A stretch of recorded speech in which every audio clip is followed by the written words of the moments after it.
अस्सलाम वालेकुम my dear students, welcome to world maths world. आज हम सबसे पहले नाइन्थ क्लास की एक्सरसाइज 1.1 स्टार्ट करेंगे। इसका फर्स्ट चैप्टर, फर्स्ट एक्सरसाइज इसका कुछ टॉपिक्स हैं। Concepts of matrix.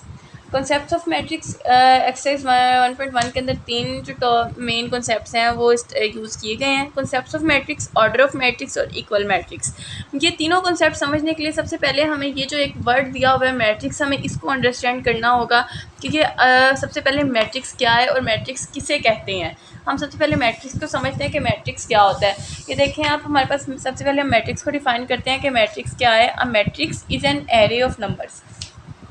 अब ये एरे ऑफ नंबर्स क्या होते हैं? अब एरे ऑफ नंबर्स वो हैं यानी कि नंबर्स को तरतीब के साथ किसी भी स्क्वायर ब्रैकेट के अंदर बंद करने को मैट्रिक्स कहते हैं। एक स्क्वायर ब्रैकेट होगी हमारे पास, उस स्क्वायर ब्रैकेट के अंदर जो नंबर्स हमारे पास बंद होंगे तरतीब के साथ, यानी कि वो एक प्रॉपर लाइन में होंगे, वो शेप में होंगे, तो वो हमारे पास जो होगा वो एक मैट्रिक्स होगा।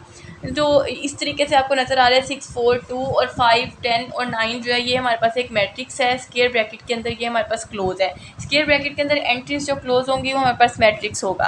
अब हमारे पास सेकंड हमने यहाँ पे जो कॉन्सेप्ट पढ़ना है वो हमारे पास है ऑर्डर ऑफ मैट्रिक्स। अब ऑर्डर ऑफ मैट्रिक्स हम कैसे देखेंगे? हमें ये तो पता चल गया कि मैट्रिक्स क्या होता है, यानी कि तरतीब के साथ एक स्क्वायर ब्रैकेट के अंदर जो एंट्रीज लिखी गई होंगी उसको मैट्रिक्स कहते हैं। लेकिन अब ऑर्डर ऑफ मैट्रिक्स कैसे देखेंगे? ऑर्डर ऑफ मैट्रिक्स के लिए हमारे पास जो कॉन्सेप्ट है वो ये है कि the number of rows and the columns, यानी कि नंबर ऑफ रोज़ और नंबर ऑफ कॉलम्स एक मैट्रिक्स के अंदर कितनी है वो हमारे ऑर्डर बताता है हमें कि वो ऑर्डर है क्या होगा, जितनी रोज़ और कॉलम्स होंगे उसके वो हमारा ऑर्डर होगा। अब यहाँ पे हमने सबसे पहले देखना है कि हमने यहाँ पे दो वर्ड यूज़ किए हैं, एक रोज़ और एक कॉलम्स। ये हमारे पास रोज़ और कॉलम्स क्या है? जब तक हमें रोज़ और कॉलम समझ नहीं आएंगे हम ऑर्डर्स को डिफाइन नहीं कर सकेंगे। अब हम सबसे पहले देखते हैं कि हमारे पास और रोज़ और कॉलम्स क्या है। अब यहाँ पे देखो, हमने सबसे पहले पढ़ा है कि rows in matrix the entries presented in horizontal way. वो एंट्रीज जो हॉरिजॉन्टली एक मैट्रिक्स के अंदर लिखी गई होती हैं उनको हम रोज़ कहते हैं। रोज़ को हम आर से रिप्रेजेंट करते हैं और नंबर ऑफ़ रोज़ को R1, R2, R3, R4 so on, जहाँ तक हमारे पास रोज़ दी गई होंगी एक मैट्रिक्स के अंदर उसको हम आर के साथ सो ऑन हम उसको रिप्रेजेंट करेंगे। यहाँ पे आप देखें मैट्रिक्स के अंदर आपको हाईलाइट किया हुआ नज़र आ रहा होगा कि यहाँ पे जो हाईलाइट किया हुआ है इसको हॉरिजॉन्टली रिप्रेजेंटेशन कहते हैं।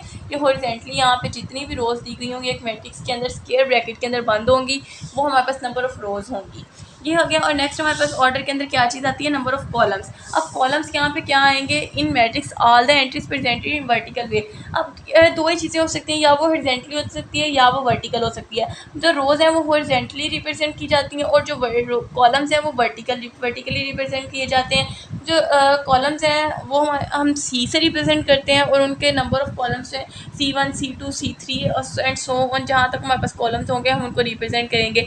उसी मैट्रिक्स का इसी कंडीशन वही है कि जो हमारे पास एंट्रीज़ हैं तो हमारे पास स्क्वायर ब्रैकेट के अंदर बंद होनी चाहिए और उसके जो है कॉलम्स की जो है वो वर्टिकल होनी चाहिए और रोज़ की जो है वो हॉरिजॉन्टल होनी चाहिए। ये हमारे पास इसका ऑर्डर आ जाता है। उसके बाद हमने थर्ड चीज़ जो हमने इसके अंदर एक्सरसाइज के अंदर डिस्कस करनी है वो हमारे पास क्या आती है? Equal matrix. अब सबसे पहले हम देखते हैं इक्वल मैट्रिक्स क्या है। सबसे पहले तो हम ये देखते हैं हमने पढ़ा क्या है अभी तक। हमने कॉन्सेप्ट्स ऑफ मैट्रिक्स के अंदर देखा है कि मैट्रिक्स क्या होता है। एरे ऑफ नंबर्स जो हैं वो मैट्रिक्स के अंदर जो स्क्वायर ब्रैकेट के अंदर लिखे गए होते हैं वो हमारे पास जो है वो मैट्रिक्स होता है। उसके बाद order of matrix, number of rows और नंबर ऑफ़ कॉलम्स जो हैं वो ऑर्डर ऑफ मैट्रिक्स है। फिर उसके बाद हमारे पास क्या आता है? Equal matrix. अब देखना है हमने इक्वल ऑफ मैट्रिक्स क्या है। अब इक्वल मैट्रिक्स क्या है कि एक दो मैट्रिक्स हैं हमारे पास ए और बी, दो मैट्रिक्स हैं उनको हमने लिख लिया कि जी हमारे पास इक्वल मैट्रिक्स हैं। लेकिन ये कैसे इक्वल मैट्रिक्स होंगे? जब उनके order of matrix A and the order of matrix be always equal, even कि उनकी एंट्रीज भी हमारे पास सेम होंगी तो वो इक्वल मैट्रिक्स होगा। यानी कि जैसे यहाँ पे हमारे पास एंट्रीज दी हुई है 2, 4, 6, 8 और बी के अंदर भी हमारे पास एंट्रीज 2, 4, 6, 8 होंगी तो ये हमारे पास इक्वल मैट्रिक होगा। यानी कि a matrix is A and B is said to be equal matrix क्योंकि उसका order of A, the matrix A is equal to the matrix B. अब मैट्रिक्स ए और बी कैसे इक्वल होंगे हम ये कैसे देखेंगे? इसके ऑर्डर से कि number of rows equal to number of columns, कि उनके अंदर नंबर ऑफ रोज़ कितनी है और नंबर ऑफ कॉलम्स कितने हैं। अब हम अपनी एक्सरसाइज की तरफ आते हैं। एक्सरसाइज का हमारा सबसे पहला क्वेश्चन है ऑर्डर ऑफ मैट्रिक्स। अभी हमने यहाँ पे डिस्कस किया है हमारे पास कि हमें ऑर्डर ऑफ मैट्रिक्स, हम ऑर्डर ऑफ मैट्रिक्स कैसे देखते हैं। हमारे पास फर्स्ट क्वेश्चन है ए मैट्रिक्स इन्होंने हमें दिया हुआ है वो है 2, 3, 5, -5 और 6। अब इसके अंदर नंबर ऑफ़ रोज़ देखनी है। नंबर ऑफ़ रोज़, अभी हमने रोज़ देखा, हमने पढ़ा है कि रोज़ जो है वो हॉरिजेंटली जो है रिप्रेजेंटेशन होती है मैट्रिक्स के अंदर। वो अब हम कैसे देखेंगे कि यहाँ पे ये देखें नंबर ऑफ़ रोज़ वन, देखें यहाँ पे कितनी आती हैं वर्टिकल और हॉरिजेंटली, यहाँ पे 1 और ये 2, दो हमारे पास रोज़ हो गई। और नंबर ऑफ़ कॉलम्स वर्टिकल देखें तो यहाँ पे हमारे पास 2 कॉलम्स हो गए।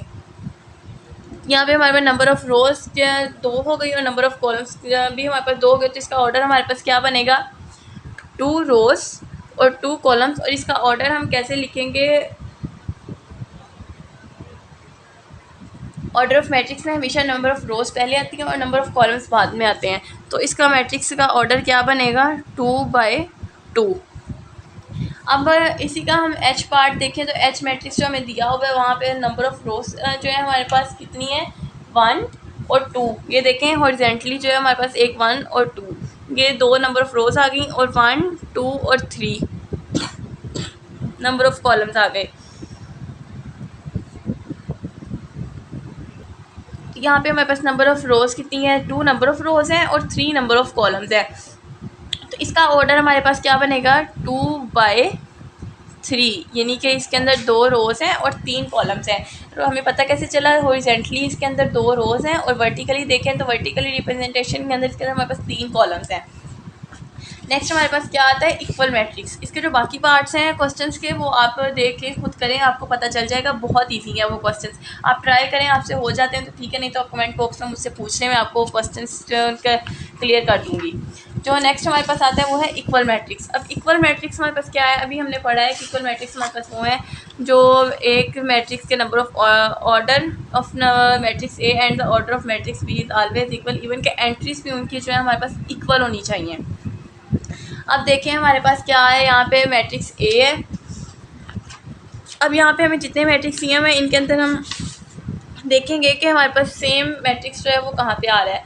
ए मैट्रिक्स का सेम कहाँ पे है, यानी कि इसी तरह के हमारे पास नंबर ऑफ़ रोज़ और 1 रो और 1 कॉलम यहाँ पे होगा हमारे पास। तो इसकी एंट्री सेम कहाँ पे आ रही है, 5 - 2, यानी कि ये हमारे पास matrix A is equal to matrix C. Order of matrix A and the order of matrix C is are equal. ये हो गया। अब हमारे पास जो बी मैट्रिक आता है, अब इसका हम ऑर्डर देखेंगे कि इसके अंदर हमारे पास 1 नंबर ऑफ़ रो है और 2 नंबर ऑफ़ कॉलम्स हैं। 1/2 इसका जो हमारे पास ऑर्डर है, और सेम ऑर्डर हमारे पास यहाँ पे किस मैट्रिक्स का आएगा, लेकिन उसकी एंट्रीज भी सेम होनी चाहिए, 3 और 5। यहाँ पे हम देखते हैं हमारे पास 3 आई मैट्रिक्स जो आ रहा है, 3 × 3 + 2 आ रहा है हमारे पास।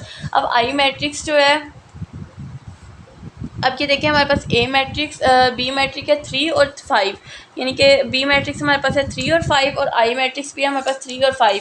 और बी मैट्रिक्स जो है ये हमारे पास इक्वल आएगा, B is equal to I. B matrix जो हमारे पास आई के इक्वल आ गया। अब सी मैट्रिक्स जो है वो हमने देख लिया कि वो हमारे पास ए के इक्वल आ गया। अब हमारे पास नेक्स्ट जो मैट्रिक्स है वो है डी मैट्रिक्स। अब डी मैट्रिक्स हमारे पास किसके इक्वल आता है, डी मैट्रिक्स की सेम एंट्रीज और सेम ऑर्डर।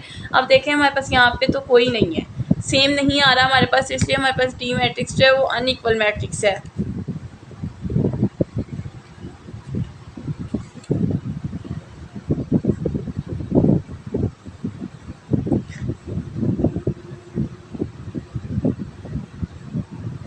क्योंकि डी का सेम मैट्रिक कोई नहीं है, इसलिए ये अनइक्वल मैट्रिक्स हमारे पास आ गया।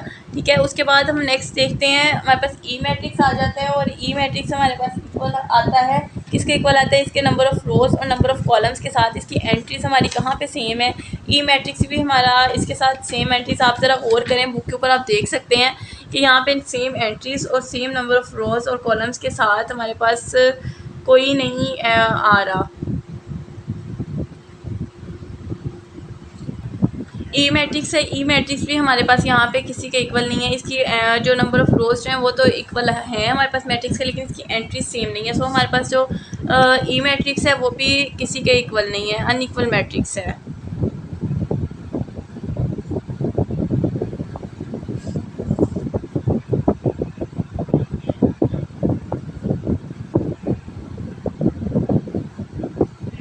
अब हमारे पास नेक्स्ट आता है एफ मैट्रिक्स। एफ मैट्रिक्स के अंदर हमारी एंट्रीज हैं 2 और 6। अब 2 और 6 हमारे पास कौन सा है मैट्रिक्स के अंदर बन रहा है, जी मैट्रिक्स जो है 3 - 1 2 और 3 + 3 6, यानी कि एफ इज़ इक्वल टू जी। अब एफ मैट्रिक्स हमारे पास किसके इक्वल आता है, एफ इज़ इक्वल टू जी, यानी कि इसके नंबर ऑफ रो ऑर्डर और इसकी एंट्रीज दोनों हमारे पास सेम है।